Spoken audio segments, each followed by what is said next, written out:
I was thinking over the last few years, when we hear about these cases of, I don't really know what to call them here, men in dresses, violent men in dresses. I've used the term TG just so that we all know who we're talking about, but obviously violent men who say they're women. There has been quite a bit of attention paid to some of what's been going on in court, particularly the fact that witnesses and sometimes victims of these violent men are coerced to call them by the false pronouns, call them she. But it also seemed to me when I've seen some of the sentences that they've got, there seems to be a lot more going on than just the pronoun business. So these are some very, very initial thoughts on this topic that I think would merit a lot more kind of a rigorous and more comprehensive study, because what I've found, I think, is extremely concerning, and in some ways, no doubt, it does tie in with what Laura was saying, because right from what you were saying at the beginning, Laura, like when myself and Sheila were at that event, obviously what we saw there was what we've all experienced: the villainizing of women, the demonizing of radical feminists. But I think what we're seeing here in my presentation is the kind of sanctifying of these really violent, dangerous, misogynist men that we can do no right and they can do no wrong. It's kind of the state of play. So just to give you an overview then, in the time that I have, I'm going to have a think about the context of what's going on in the criminal justice system with regard to these men. Obviously, they're considered by those who have the power to do anything about it as marginalised and vulnerable. I think that mantra has actually overtaken stunning and brave for how they're most frequently described.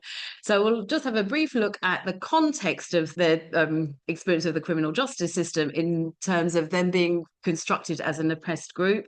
I want to say a little bit about the Equal Treatment Bench book, which again I think provides a really important context, and then to think about sentencing processes. Now, I'm certainly not in any way a legal scholar, and I'm aware there's probably at least two, if not more, in the room. So this is very much a lay interest of mine, and I think any further expertise would be really welcome on it. But I'll say a bit about sentencing, about how judges and magistrates weigh up mitigating factors, aggravating factors, a little bit about hate crime and which groups are deemed to even potentially be victims of hate crime, because as we're all aware, women are not seen in that way. The misogyny is not a hate crime in this country. And then I'm going to think about some specific cases of violent men in the criminal justice system. Okay, so this is just a quick, you can see all the marginalised and vulnerable, marginalised, discriminated groups. Some of these are from mainstream media, some of these are from social media, some of these are from politicians, but it's a general mantra that we hear all the time: marginalised, discriminated against, vulnerable, marginalised. This was just a quick look, and I put them together to really represent the sort of general kind of Greek chorus of how these men are so apparently so marginalised and vulnerable, although no one ever really particularly substantiates exactly what they mean by that. Obviously, we experience them in quite a different way. Those of us who've been at the Let Women Speak events have had these terribly fragile, delicate flowers who are just trying to express their female selves in their very shy and retiring ways, shouting in our faces, shouting all kinds of slurs, threats, abuse, harassment, and then actually even to the extent of hounding women after the event, as happened in Brighton recently. So much for their marginalisation and vulnerability. But we do see with these men, we do see how the police do seem to treat them rather differently to other groups that maybe haven't been as successful in framing themselves in quite this same oppressed way. It's nice that we can kind of build on previous presentations, because obviously what we saw yesterday with Sheila's presentation was the emphasis on the misogynist and fetishistic nature of these groups. And so it really has been quite an achievement. And obviously we see some more that we've been rather terrifyingly signposted to in Laura's presentation as well. How they've constructed themselves not just as, I know Sheila's used a really important term, as a rights-bearing group, these groups that have rights to associate and manifest and display their fetishes, but also as an oppressed group. So obviously by first having their particular ludicrous claim of transitioning or, a gender reassignment, having that enshrined in law in this country in 2004, and then obviously under the Equality Act then being named as a protected characteristic. And so as soon as you have achieved that, then you're perceived to be in some way susceptible to being discriminated against or disadvantaged. So they've managed to frame themselves in that way. I think the failure to name them, this is where I'll start to get really angry, go a bit mad myself. The failure to name them as men has really enabled and emboldened them. And there's a lot, even though we had all these slides about Turf Island, there's a lot of women, I hope, are finally realizing this now, because as soon as you name them as any sort of women or even, transsexual or any special group whatsoever, what you do is mask the harm that they're doing. You mask their behavior. So every time someone calls them she, every time someone calls them a trans woman, every time someone refers to someone as a transsexual or whatever, you are masking the fact that these are men, and what they're about is violating women's boundaries in every way that they can. That has really enabled them to put themselves forward as an oppressed group. And then just very briefly, I think what we were talking about in the earlier session, the erasure of feminist analysis, and this whole, maybe it's not really used quite as much now, but this whole idea of post-feminism, which was very popular around maybe sort of 10, 15 years ago, and the construction of some of the most oppressive practices, the practices that oppress women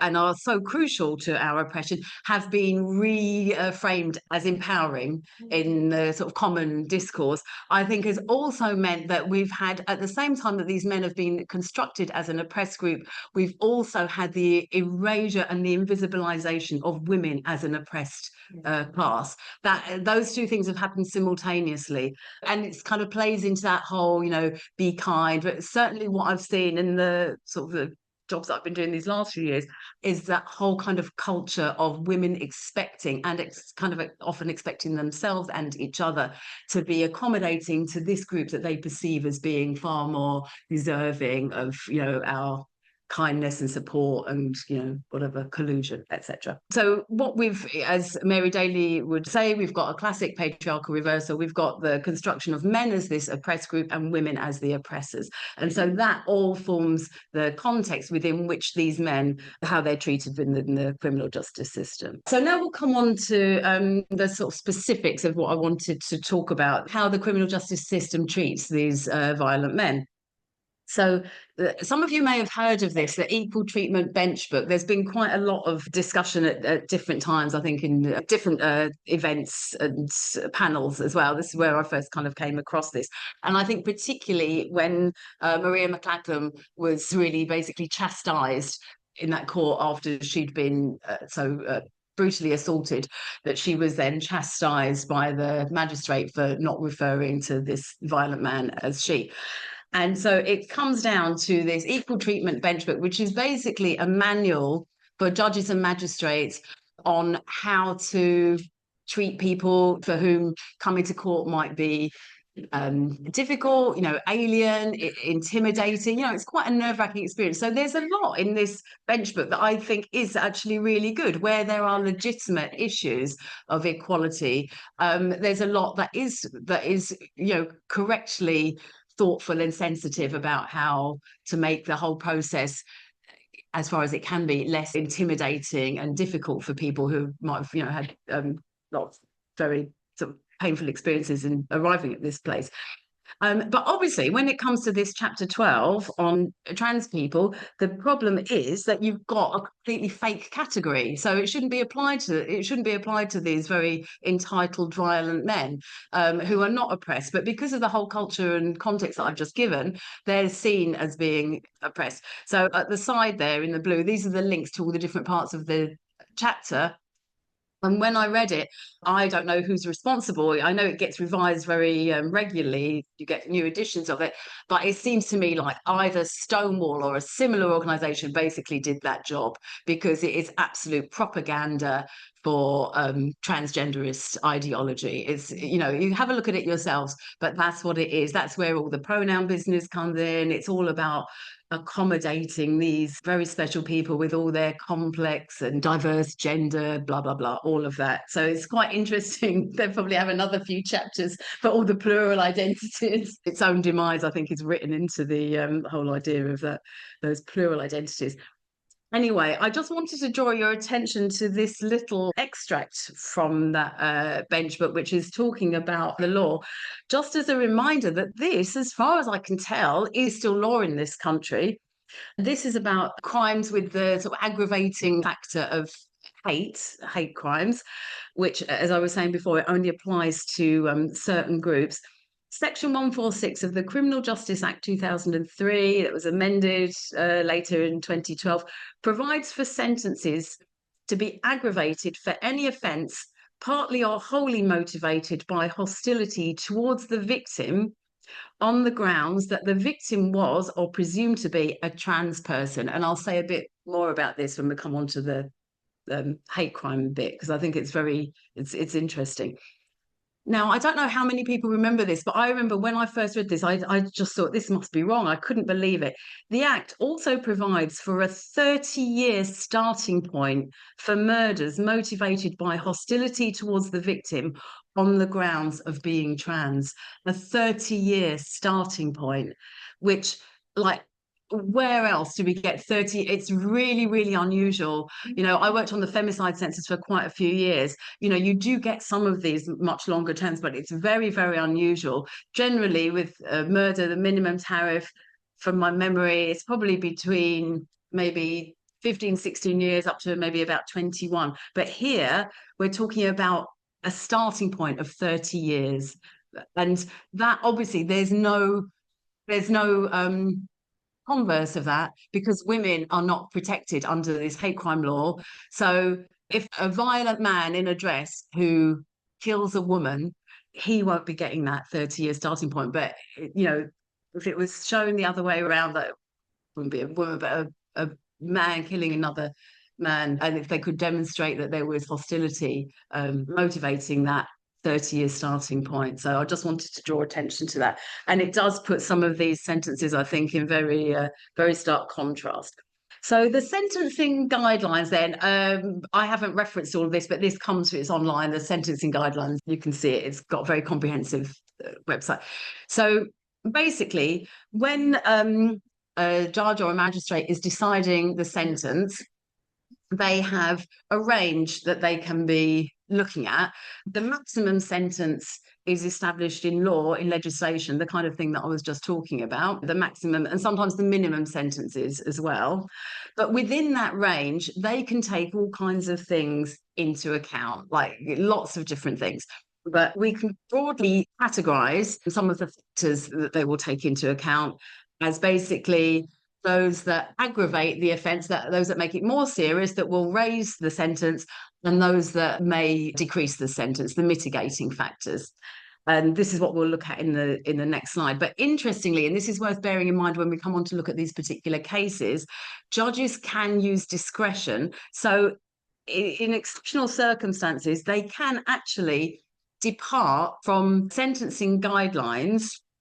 They can depart altogether from them, taking into consideration all the circumstances of a case, if they think that the guidelines would be unjust to apply them in that particular case. And this is interesting when we look at some of these cases. So these are just a very few examples of some mitigating factors, two sort of broad categories. Those that relate to culpability, like the degree of responsibility and culpability of the offender. If it is perceived that there's a greater degree of provocation than normally expected, and that could be interpreted as a mitigating factor. If there's some kind of this is quite scary in terms of if there's some kind of mental illness or disability, My goodness me, yeah. Let's don't tell them, for goodness sake. They probably know already. That also could be seen as a mitigating factor. Also, things like the circumstances of the offence. So, say if it was a violent offence that was very kind of a spur of the moment thing, that would be seen in a different way than if it was something that was premeditated. You know, these kinds of things. And then in terms of offender mitigation, if I take this with a massive kilo of salt, if they express genuine remorse, this can be seen as a mitigating factor. And if they've made admissions to police in interview, that can also be a mitigating factor. And in terms of aggravating factors, the kinds of things that would increase culpability would be if the offence was committed while they were on bail on another charge, if they failed to respond to previous sentences, if there was a pattern of offending, if the offence was committed while on licence, and if they were under the influence of alcohol or drugs, if there was deliberate and gratuitous violence, and if it was motivated by hostility to a minority group. And then in terms of harm, if there were multiple victims, if it was seen as resulting in particularly serious physical or psychological harm, and then if the victim was someone working for some sort of public institution or a police officer or doing a public service. So we really have got so little time. So I think if I've got to finish in 5 minutes, we'll just have to do one case, I think, because I think this nicely shows, it calls into question this whole thing about how sentences are considered. So I'm just going to call him Dave. He calls himself Paris. They usually call themselves some sort of exoticizing name, don't they? Like Paris or India or whatever. Anyway, this Dave Bragazzi, some people might remember this. In 2018, he pushed an off-duty police officer off of a platform. I think it was Hanger Lane Tube. Anyway, he pushed the police officer off of the platform onto the track. So extremely dangerous. You know, if there'd been a train coming or if he'd actually hit that, you know, he could have been electrocuted. Very, very dangerous thing to have done. So bearing in mind the level of danger, the fact that he was an off-duty police officer, usually they come down much harder on these types of crimes. So he pleaded guilty to one count of an unlawful act with intent to danger a person on a railway. And he was given a 6-month suspended sentence. So he wasn't jailed for that. If you think of the level of risk and the sheer, you know, the violence of that act, he was given a 6-month suspended sentence. And then, as it turns out, he had 39 convictions for 62 offences, mainly for theft and violence, dating all the way back to, you know, over 10 years to 2007. And he'd been fined the previous year for racially aggravated harassment. So if we think about, we've got a public servant, we've got a really dangerous, you know, it could have been actually a murder or manslaughter charge that he was up against. And we've got a whole pattern of offending that he doesn't seem to have benefited from any, you know, whatever previous sentencing or rehabilitation. So I would have thought there's quite a lot of aggravating factors here. But what the judge said, or the magistrate, I think, was that when he didn't criticise the off-duty police officer, but this Paris had been harassing and being very intimidating to another person, you know, a passenger waiting on the platform. And so the police officer had intervened. There was no criticism of the intervention. And in order to protect the other person, the police officer had pushed this Paris away from him.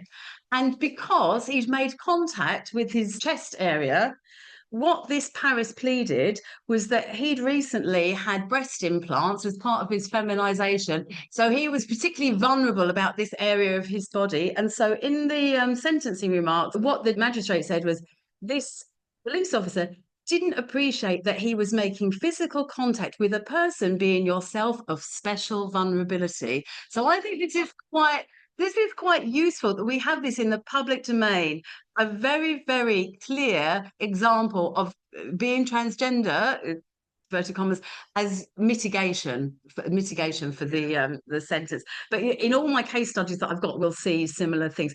Anyway, just to round off the story, so he got a 6-month sentence, but he was jailed later that same year for kneeing a female police officer in the chest.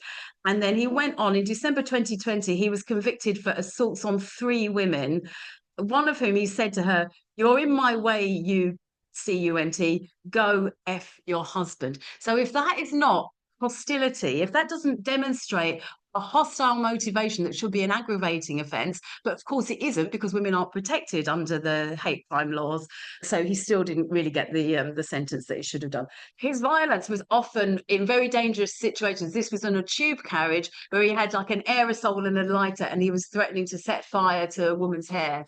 Yeah, this is delicate flower Paris. He's just trying to express his femininity.